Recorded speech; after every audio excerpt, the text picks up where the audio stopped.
তরুণ যুবকরা তোমরা জেগে ওঠো।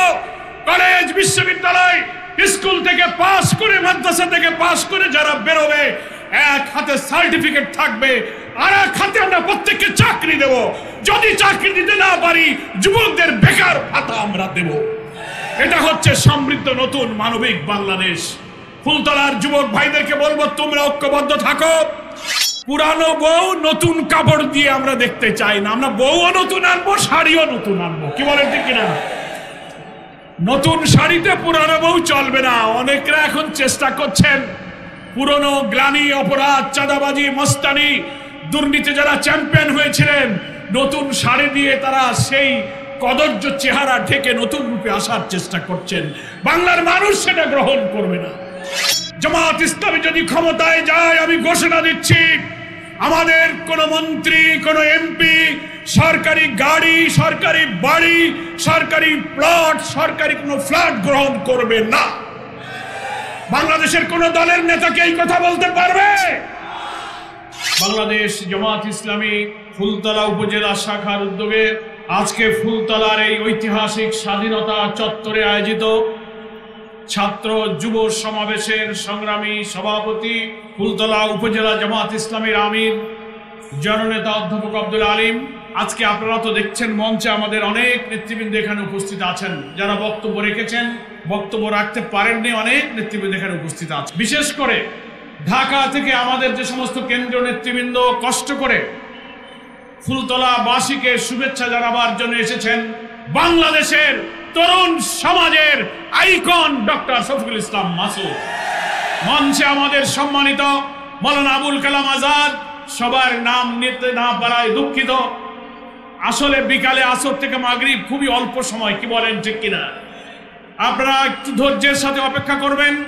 শৃঙ্খলার সাথে আমরা ইনশাআল্লাহ এই ছাত্র যুব সমাবেশ শেষ করতে চাই। আমাদের আজকের বক্তব্য তো নেতৃবৃন্দ বলেই ফেলছেন, নাকি বলেন? রাজনৈতিক বক্তব্য হয়ে গেছে আলহামদুলিল্লাহ। আমি আপনাদের সন্তান, আপনাদের ভাই, আপনাদের বন্ধু হিসেবে অনেক বক্তব্য এখানে রেখেছি। এখানে আমার সাংবাদিক বন্ধুরা আছেন, এলাকাবাসী, ছাত্র যুবকরা আছেন, তাদের অভিভাবকরা অনেকে এসেছেন। এখানে বিএনপি, আওয়ামী লীগ, জাতীয় পার্টি, অনেক রাজনৈতিক দলের সম্মানিত বন্ধুরা এখানে আছেন। আমার হিন্দু সম্প্রদায়ের সনাতনী ধর্মের ভাইরাও এখানে আছেন। আমি তাদের সকলকে আন্তরিক শুভেচ্ছা জানিয়ে আজকের এই ঐতিহ্যবাহী স্বাধীনতা চত্বরের সমাবেশ সফল করার জন্য মোবারকবাদ জানাই। একটা কথা বলতে চাই যে আজকের এই সমাবেশটা হচ্ছে ছাত্র যুব সমাবেশ, নাকি বলেন? ছাত্ররাও কিন্তু যুবক। বয়সের বিবেচনায় যারা কলেজ, স্কুল, মাদ্রাসা, ইউনিভার্সিটিতে পড়ে, তাদের মধ্যে তারুণ্য আছে, যৌবন আছে, সব মিলে কেউ লেখাপড়া শেষ করেছেন, কেউ কর্মজীবনে গিয়েছেন, কেউ বেকার আছেন, কেউ কোনোভাবে জীবন জীবিকা নির্বাহ করছেন। এই যুবক ছাত্রদের নিয়ে আজকের এই সমাবেশ। ফলে যুবক যারা, তারা হচ্ছে একটা শক্তির প্রতীক। যৌবন হচ্ছে একটা শক্তির প্রতীক। ইংরেজিতে বলা হয় youth is the best time of life. যৌবন হচ্ছে জীবনের সবচেয়ে শ্রেষ্ঠ সময়। দুনিয়ার ইতিহাসে যত আন্দোলন, যত সংগ্রাম, যত সভ্যতার ভাঙা গড়ার ইতিহাস সৃষ্টি করেছে সেই দেশের ছাত্র এবং যুব সমাজ। ছাত্র, শ্রমিক, যুব সমাজের সম্মিলিত সংগ্রামের মধ্য দিয়ে আমরা জুলাইয়ের গণঅভ্যুত্থানে আমরা ফ্যাসিবাদকে কিন্তু বিদায় করতে বাধ্য করেছি। ফলে যুব সমাবেশ মানে হচ্ছে তারুণ্যের সমাবেশ। যাদের জীবন আছে, শক্তি আছে, এনার্জি আছে, স্ট্যামিনা আছে, যাদের মেধা আছে, মনন আছে, যারা ভাঙতে পারে, যারা গড়তে পারে। ডুমুরিয়া ফুলতলাকে সেই প্রাচীন সমাজ ভেঙে নতুন বাংলাদেশ গড়ায় ফুলতলাবাসী ঐতিহাসিক ভূমিকা রাখবে। সেই জন্য আমি ফুলতলার যুবক ছাত্রদের বলতে চাই, তোমরাই এবারের নির্বাচনে 12 কোটি ভোটারের 4 কোটি নতুন যুবকরা এবার নতুন ভোট দেবে। তাহলে কি হলো? 12 কোটির 4 কোটি যদি যুবক ভোটার হয়, 3 ভাগের 1 ভাগ হচ্ছে তরুণ ভোটার। কি বলেন? ফলে তরুণ ভোটাররা এই বাংলাদেশকে বদলে দিতে চায়। বয়স আমি ডুমুরিয়ায় বলেছি, যুবক আর তরুণ মানেই কিন্তু 20, 25, 30 বছর বয়স হওয়া লাগবে তা না। অনেক সময় 50-60 বছরের লোকেরাও কিন্তু তারুণ্য, শক্তি, মেধা, সাহস দিয়ে কিন্তু যৌবন এবং শক্তির প্রতীক হিসেবে কাজ করে। ফলে যৌবন এবং তারুণ্য মানে হচ্ছে শক্তি, তারুণ্য মানে হচ্ছে সংগ্রাম, তারা হচ্ছে অনুপ্রেরণার উৎস।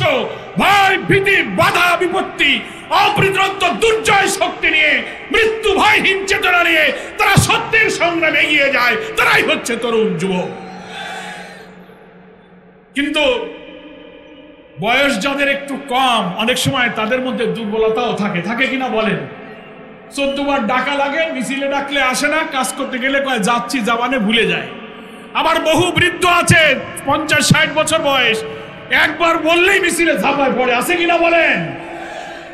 এই জন্য কবি নজরুল বলেছেন, যৌবনকে কখনো বয়সের ফ্রেমে বাঁধা যায় না, বয়স দিয়ে যৌবনকে বাঁধা যায় না। আপনারা পড়েছেন আমাদের ছাত্র জীবনে যৌবনের গান প্রবন্ধ ছিল, সেখানে নজরুল বলেছে, বহু যুবককে দেখিয়াছি যার যৌবনের ঊর্ধ্বের নিচে বার্ধক্যের কঙ্কাল মূর্তি। মানে অনেক যুবক আছে বয়সে মনে হয় 40, কিন্তু কেতুকুতু দিলেও আসে না, দাবড় দিলেও দৌড়ায় না, 3 ডাক দিলে উল্টে ঘুমায় থাকে। উনি বলেছেন, বহু যুবককে দেখিয়াছি যাদের যৌবনের ঊর্ধ্বের নিচে বার্ধক্যের কঙ্কাল মূর্তি, বয়স কম হলেও বুড়োর মতো কাম কাজ। আবার বহু বৃদ্ধের ব্যাপারে কবি নজরুল বলেছেন, বহু বৃদ্ধকে দেখিয়াছি যাদের বার্ধক্যের জীর্ণ আবরণের নিচে মেঘ লুপ্ত সূর্যের মতো প্রদীপ্ত যৌবন।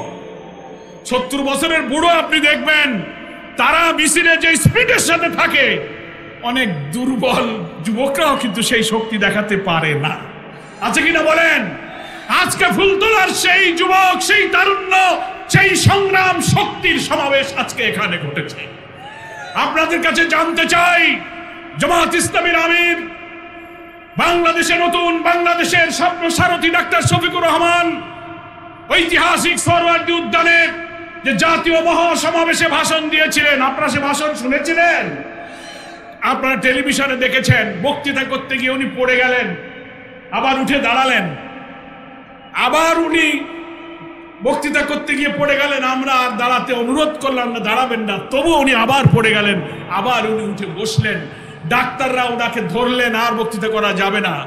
কিন্তু তারুণ্যের প্রতীক, এত অসুস্থ, তিনি বললেন না আমি বক্তৃতা করবো, আপনারা সরে যান, মাইক আমার কাছে দেন। বসে থেকে পা লম্বা করে উনি 7 মিনিট বক্তৃতা করেছিলেন, মনে আছে কিনা বলেন? সেই 7 মিনিটের বক্তৃতা এখনো ইউটিউবে, অনলাইনে, সোশ্যাল মিডিয়াতে আছে। তিনি বলেছিলেন, আমার মৃত্যুর জন্য আল্লাহ তাআলা যে সময় ঠিক করে রেখেছেন, তার 1 মিনিট আগেও আমার মৃত্যু হবে না। এটাই হচ্ছে তারুণ্য, কি বলেন? তিনি বলেছিলেন, আমি শিশুদের বন্ধু, বৃদ্ধদের বন্ধু, আমি নারীদের ভাই, যুবকদের বন্ধু। আগামী দিনে বাংলাদেশে একটি নতুন বাংলাদেশ গড়ার জন্য তিনি ডাক দিয়ে আমাদেরকে বলেছিলেন, এমন বাংলাদেশ গড়তে চাই যেখানে মানবতা, মনুষ্যত্ব থাকবে, সুবিচার থাকবে, ন্যায় বিচার থাকবে, ইনসাফ থাকবে, বেকারদের কর্মসংস্থান হবে। তিনি বলেছিলেন, আল্লাহ তাআলার রহমতে জনগণ যদি জামাত ইসলামীকে রাষ্ট্র শাসনের দায়িত্ব দেয়, আমরা শাসক হব না, আমরা সেবক হব। তিনি বলেছিলেন, তরুণ যুবকরা তোমরা জেগে ওঠো, কলেজ, বিশ্ববিদ্যালয়, স্কুল থেকে পাস করে, মাদ্রাসা থেকে পাস করে যারা বেরোবে, এক হাতে সার্টিফিকেট থাকবে, আর এক হাতে আমরা প্রত্যেককে চাকরি দেব। যদি চাকরি দিতে না পারি, যুবকদের বেকার ভাতা আমরা দেব। এটা হচ্ছে সমৃদ্ধ নতুন মানবিক বাংলাদেশ। ফুলতলার যুবক ভাইদেরকে বলবো, তোমরা ঐক্যবদ্ধ থাকো। যারা এবার নতুন তোমরা ভোট দেবে, ছাত্র যুবকরা, নতুন বাংলাদেশ না করলে আমাদের নেতারা বলেছেন, ওই চাঁদাবাজ, বাসস্ট্যান্ড খুনি, যারা বেবি স্ট্যান্ড থেকে, রিক্সা স্ট্যান্ড থেকে, বাদাম ব্যাপারীর কাছ থেকেও তারা চাঁদা তুলে খাইতেছে। এই বাংলাদেশ কি আপনারা আবার দেখতে চান? 3টা দল দেশ শাসন করেছে, আমরা আর পুরনো জিনিস দেখতে চাই না। চরমোনার পীর সাহেবরা একটা কথা বলেন যে আমরা এবার পুরানো বউ নতুন কাপড় দিয়ে আমরা দেখতে চাই না, আমরা বউও নতুন আনবো, শাড়িও নতুন আনবো। কি বলেন ঠিক কিনা? নতুন শাড়িতে পুরানো বউ চলবে না। অনেকরা এখন চেষ্টা করছেন পুরনো গ্লানি, অপরাধ, চাঁদাবাজি, মস্তানি, দুর্নীতি যারা চ্যাম্পিয়ন হয়েছিলেন, নতুন শাড়ি দিয়ে তারা সেই কদর্য চেহারা ঢেকে নতুন রূপে আসার চেষ্টা করছেন। বাংলার মানুষ সেটা গ্রহণ করবে না। যুবক ছাত্রদেরকেই সেই নতুন বাংলাদেশের জন্য প্রস্তুতি নিতে হবে। জামাত ইসলামী তার নির্বাচনী ম্যানিফেস্টোতে বলেছে, আমরা যদি রাষ্ট্রের দায়িত্ব পাই, রফিকুল ইসলাম খান ভাই বলেছেন, ব্রাকের জরিপ, সানেমের জরিপ, ইনোভেশন নামে শুদ্ধ আর একটা জরিপ বেরিয়েছে, সব জরিপ বলছে অতীতের সব নির্বাচনের চেয়ে জামাতের জনসমর্থন মাসে মাসে বৃদ্ধি পেয়ে এখন ক্ষমতার কাছাকাছি সমর্থন চলে গিয়েছে। আমিরে জামাত বলেছেন, আমরা যদি রাষ্ট্র ক্ষমতা পাই তাহলে সেই দেশ হবে মানবিক, মানবতা, মনুষ্যত্বের জন্য সুন্দর একটা বাংলাদেশ। আমরা যুবকদেরকে এই রাষ্ট্রের দায়িত্ব তুলে দিতে চাই। আগামী দিনে সব যুবকের কর্মসংস্থান করা, উৎপাদনমুখী কারিগরি শিক্ষার ব্যবস্থা আমরা করব। আমরা বলেছি টেকনিক্যাল এডুকেশন, কম্পিউটার শিক্ষা, এবং আমরা বলেছি ডিজিটালাইজেশনের এই যুগে আমরা ফ্রিল্যান্সিং এর ব্যবস্থা করব। যারা কম্পিউটার বলতে পারে, শিখতে পারে, কাজ করতে পারে, বাংলাদেশে ফ্রিল্যান্সিং এর মাধ্যমে দুনিয়ার বিভিন্ন প্রতিষ্ঠানে চাকরি করে তারাও টাকা কামাই করতে পারবে। বিভিন্ন টেকনিক্যাল ট্রেড আমরা শিক্ষা দেব। কোরআন সুন্নাহর বিধান, খোলাফায়ে রাশিদিনের শাসন ব্যবস্থার আদর্শ হলো রাষ্ট্রের দায়িত্ব সকলের জীবন জীবিকার ব্যবস্থা করা, হয় চাকরি দেবে, হয় কাজ দেবে, না হলে প্রত্যেককে বেকার ভাতা দিতে হবে। ইনশাআল্লাহ ইসলাম ক্ষমতায় গেলে কেউ না খেয়ে থাকবে না, কেউ বেকার থাকবে না। আমিরে জামাত ওই দিন বলেছিলেন, আমরা ফ্যাসিবাদের বিরুদ্ধে সংগ্রাম করেছি, এখন হচ্ছে আমাদের দুর্নীতির বিরুদ্ধে সংগ্রাম। দুনিয়ার অনেক দেশ ঘুরে এসে উনি বলেছেন, সব দেশের লোকেরা বলেছে, জামাত ইসলামের আমির, আপনাদের এই সুন্দর বাংলাদেশকে যদি আপনারা দুর্নীতি মুক্ত একটা corruption free economy, corruption free society, একটা সাস্টেনেবল ডেমোক্রেসি দিয়ে সুশাসন যদি কায়েম করতে পারতেন, তাহলে এই বাংলাদেশ মালয়েশিয়া, সিঙ্গাপুরের চেয়ে একটি উন্নত, আধুনিক, সমৃদ্ধ বাংলাদেশের রূপ লাভ করত। আমি ফুলতলার যুব ছাত্রদের বলবো, তোমরাই হচ্ছে আগামী দিনের সেই নতুন বাংলাদেশ গড়ার শক্তি। আমরা আছি, আবার কখন চলে যাব, এই বাংলাদেশ থেকে যাবে, এমন বাংলাদেশ আমরা রেখে যাব আমাদের সন্তানেরা যেন আর চাঁদাবাজ, খুন, ধর্ষণের মতো নিষ্ঠুর মানবতা বিরোধী কাজের সাথে দেশের সন্তানরা সম্পর্ক না রাখে। আপনি চিন্তা করতে পারেন দেশের মানবতা, মানুষত্ব কোথায় গিয়ে পৌঁছে গিয়েছে। মাকে বেঁধে রেখে মেয়েকে ধর্ষণ করা হচ্ছে, স্বামীকে বেঁধে রেখে স্ত্রীকে ধর্ষণ করা হচ্ছে। কি হচ্ছে কিনা বলেন? একটা দেশের শাসক হেলিকপ্টারে উঠে সেই দেশের মানুষকে গুলি করে হত্যা করছে, পুলিশ গুলি করে লাশ ভ্যানের উপরে স্তূপ করে সাজানো, আগুন দিয়ে পুড়িয়ে লাশকে ছাই করে দেয়া হচ্ছে। চাঁদা দেয় নাই সেই অপরাধে পাথর দিয়ে মাথায় আঘাত করে করে মানুষকে দিনের বেলায় হত্যা করা হয়েছে। তাহলে আমাদের দেশের মানবতা, মনুষ্যত্ব কোথায় পৌঁছে গিয়েছে? তরুণ ছাত্র যুবকদেরকে সেই বাংলাদেশ গড়তে হবে, যারা রাষ্ট্র ক্ষমতায় যাবে তারা যেন আর দুর্নীতি করতে না পারে, চুরি করতে না পারে, ধর্ষণ করতে না পারে। সেইটা কোথা থেকে আসবে? মানব রচিত কোন আইন দিয়ে হলে হবে না। আসমান থেকে নাজিল হওয়া কোরআনের আইন আর সত্যকের শাসন হলেই কেবল দুর্নীতিমুক্ত বাংলাদেশ তৈরি হবে। আমাদের আমিরে জামাত বলেছেন, এখানে অন্যান্য দলের রাজনৈতিক বন্ধুরা যারা আছেন তাদের অবগতির জন্য আমি বলে যাই, সাহস থাকলে অন্য কোন দলের নেতারা এই ঘোষণা দেবেন। ওই সোহরাওয়ার্দী উদ্যানের মাঠে অসুস্থ আমাদের আমির সাহেব ঘোষণা দিয়েছিলেন, জামাত ইসলামী যদি ক্ষমতায় যায় আমি ঘোষণা দিচ্ছি, আমাদের কোন মন্ত্রী, কোন এমপি সরকারি গাড়ি, সরকারি বাড়ি, সরকারি প্লট, সরকারি কোন ফ্ল্যাট গ্রহণ করবে না। বাংলাদেশের কোন দলের নেতাকে এই কথা বলতে পারবে? এরপরে উনি বলেছেন, হ্যাঁ, অনেক মন্ত্রী এমপিদের কাছে রাস্তাঘাট, স্কুল কলেজ উন্নয়নের জন্য সরকারের বরাদ্দ আসে।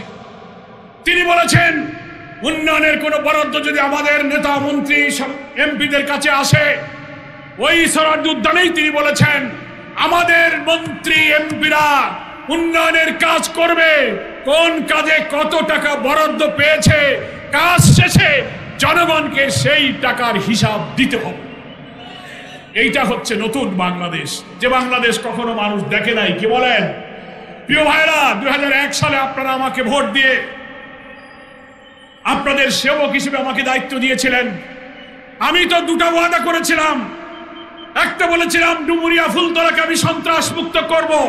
সন্ত্রাস মুক্ত কি আমরা করতে পেরেছিলাম? আর দুর্নীতির ব্যাপারে আমরা বলেছিলাম আমি নিজে সংসদ সদস্য হিসাবে একটা টাকা হারাম আমার পেটে যাবে না। আলহামদুলিল্লাহ আমি 5 বছর এমপির মেয়াদ শেষে আবার আপনাদের মিটিংয়ে এই কথা শুকরিয়া আদায় করেছি। আল্লাহকে ভয় করে দায়িত্ব পালনের শিক্ষায় আমরা এই শিক্ষা সেখান থেকে অর্জন করেছি। আল্লাহ তাআলা বলেছেন ওয়ালাউ আন্না আহলাল কুরা আমানু ওয়াত্তাকাউ লাফাতাহনা আলাইহিম বারাকাতিম মিনাস সামাই ওয়াল আরদ। কোন জনপদের মানুষ যদি রাষ্ট্র ক্ষমতা হাতে পাওয়ার পর দায়িত্ব পালনের ব্যাপারে আল্লাহকে ভয় করে আর আল্লাহকে বিশ্বাস করে দায়িত্ব পালন করে, আল্লাহ ওয়াদা করছেন লাফাতাহনা আলাইহিম বারাকাতিম মিনাস সামাই ওয়াল আরদ, আকাশ এবং পৃথিবীর সমস্ত বরকতের দরজা আমি খুলে দেব। আলহামদুলিল্লাহ। ফলে আমরা আল্লাহকে ভয় করে একটা টাকা যদি চুরি করি, দুনিয়ার কেউ না দেখুক, আমার আল্লাহ তাআলা আমাকে দেখবেন। এইটার নাম হচ্ছে তাকওয়া, এইটার নাম হলো খোদার ভয়। কোরআনের শাসন কায়েম হলে নেতাদের মধ্যে সেই ভয় থাকে। কি বলেন ঠিক কিনা? আমার ভাইরা, আমি তাই সংসদ সদস্য থাকাকালে বিল ডাকাতি আর জলাবদ্ধতার জন্য সে সময় চেষ্টা করেছিলাম। এখন তো আমি এমপিও নাই, মন্ত্রীও নাই। আপনারা তো শুনেছেন আমি এই অবস্থায়ও এই বিল ডাকাতি আর জলাবদ্ধতা দূর করার জন্য পানি সম্পদ মন্ত্রী রেজওয়ানা হাসানের সঙ্গে আমি বৈঠক করেছি। সবাই আপনারা জেনেছেন না সেটা? বৈঠক করেছি। পানি সম্পদের ডিজি কে নির্দেশ দিয়েছেন, কমিটি করেছেন, তারা আমাদের বিল সার্ভে করেছেন। 2 দিন পরে তারা এসেছে। তারা স্বল্প মেয়াদী, মধ্যমেয়াদী, দীর্ঘমেয়াদী 3টি প্রকল্প নিয়েছেন। অনেক খাল খনন, স্লুইস গেট, কচুরিপানা সাফ করা, পানির প্রবাহ বাড়ানোর 3 পর্যায়ের পরিকল্পনা তারা নিয়ে কাজ শুরু করেছেন। আমি ডুমুরিয়ার স্লুইস গেটগুলোতে গিয়ে সেখানকার পানি ছেড়েছি। আপনারা সবাই জানেন পানি কিছুটা কমতে শুরু করেছে। আলহামদুলিল্লাহ বলেন আলহামদুলিল্লাহ।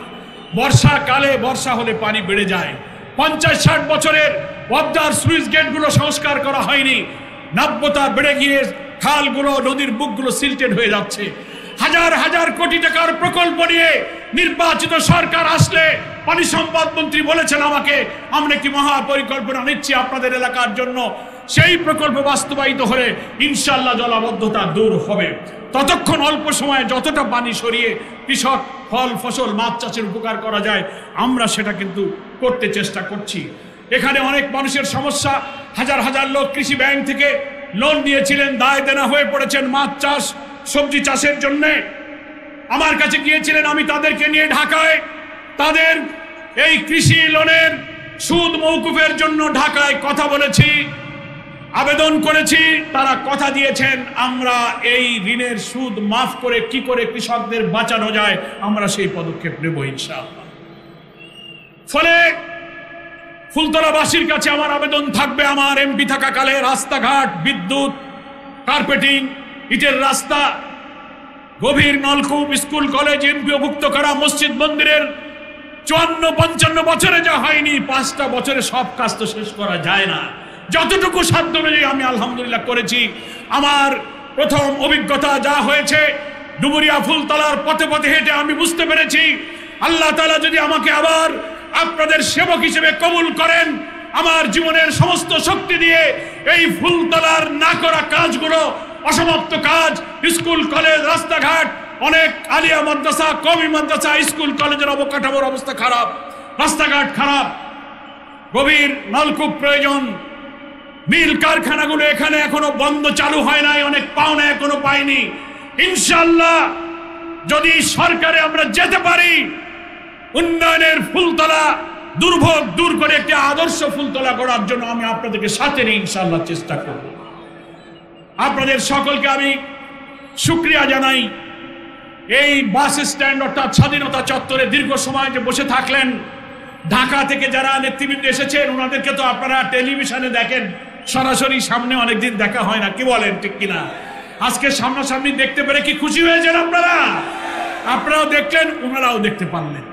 ওনারাও যে কথা বলে গেলেন, বাংলাদেশ নতুন করে গড়ার জন্য সারা বাংলাদেশে দাঁড়িপাল্লাকেই বিজয়ী করতে হবে। 12 কোটি ভোটারের 4 কোটি নতুন ভোট দেবে। আমি ফুলতলার নতুন ভোটারদের বলবো, তরুণদের বলবো, তোমাদেরও স্লোগান হবে তরুণ প্রজন্মের প্রথম ভোট দাঁড়িপাল্লার পক্ষে হোক। কোন তরুণরা দাঁড়িপাল্লায় ভোট দেবে? হাত তুলে দেখাও কারা তরুণরা দাঁড়িপাল্লায় ভোট দেবে। আমরা আশা করি আগামী ফেব্রুয়ারি নির্বাচনে অবাধ নিরপেক্ষ পরিবেশ সৃষ্টি করে আমরা নির্বাচনে যাব। আমরা নতুন বাংলাদেশের জীবন দিয়ে গিয়ে চলার এই অগ্রযাত্রাকে কেউ রক্তচক্ষু দিয়ে ঠেকাতে পারবে না ইনশাআল্লাহ। আমাদের খান ভাই অনুরোধ করেছেন, আজকে থেকে কাজ হলো 4টি ইউনিয়ন আমাদের ফুলতলায়, প্রত্যেকটি ইউনিয়নে 9টি ওয়ার্ড, এক একটি ওয়ার্ডে 4-5-6টা করে ভোট কেন্দ্র। প্রত্যেকটি ভোটারের কাছে প্রতিদিন সকাল বিকাল পুরুষ নারীরা যাবে, আমার সালাম জানাবেন আর দাঁড়িপাল্লায় ভোট চাবেন। একটা দিনও যেন বাদ না যায়। সবাই কি কাজ করতে রাজি আছেন? সকলকে আমি আবারও ধন্যবাদ জানিয়ে, আপনাদের ফুলতলাবাসীর পক্ষ থেকে, আমার ঢাকার থেকে যারা কষ্ট করে এসেছেন তাদেরকে ধন্যবাদ জানিয়ে আমি আমার বক্তব্য শেষ করছি। সভাপতি অধ্যাপক আব্দুল আলিমের সংক্ষিপ্ত সভাপতির কথা শুনে তারপরে আপনারা বিদায় নেবেন। আল্লাহ হাফেজ। বাংলাদেশ জিন্দাবাদ, জামাত ইসলামী জিন্দাবাদ।